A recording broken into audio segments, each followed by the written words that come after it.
घटकांची आपल्याला माती एकत्र करायची आहे. ते एकत्र केल्यानंतर पूर्ण ते मिक्स करायचे आहे. मिक्स केल्यानंतर त्याचे 4 भाग करायचे आहेत आणि समोरासमोरील 2 भाग फेकून द्यायचे आहेत. मग राहतात 2 भाग, पुन्हा तशीच प्रोसिजर करायची. 4 भाग करायचे, समोरासमोरील 2 भाग आहेत ते फेकून द्यायची माती, आणि 2 राहायचे. असं करत करत आपल्याला अर्धा किलोपर्यंत माती आणायची. मग ती अर्धा किलो माती आपल्याला माती परीक्षण करण्याकरता माझ्याकडे द्यायची.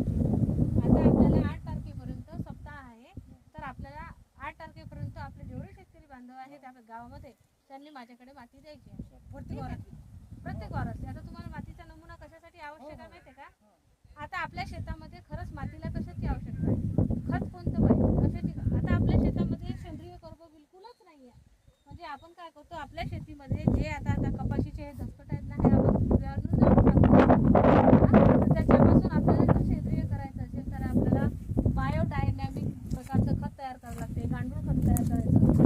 पण ह्या काही गोष्टी आपण करत नाही आहे, त्याच्यामुळे आपल्या मातीचं जे हे आहे, पोत आहे तो खराब होत आहे. मग आता पोत तर खराब होतच आहे, आपण तर निव्वळ रासायनिक खत देत आहे. रासायनिक खत देत असताना आपल्याला या मातीची चाचणी याच्यासाठी करावी लागते की हिला आवश्यकता कशाची आहे. आपण काय करतो की जर कापूस आहे तर कापसासाठी किती अन्नद्रव्य लागतात. मग आपण DAP भरपूर टाकतो, त्याच्यामुळे आपली जमीन अशी चिबळ होत आहे, कडक होत आहे, नरम नाही राहत आहे, मातीचा पोत खराब होत आहे. माती परीक्षण करून आपल्याला आवश्यक आहे तेवढीच खत मात्रा इथं द्यायची आहे. जास्तीत जास्त आपल्याला सेंद्रिय खत द्यायचं आहे, कुजलेलं खत द्यायचं आहे. अशा प्रकारे आपल्याला मातीचा नमुना काढायचा आहे. थँक्यू.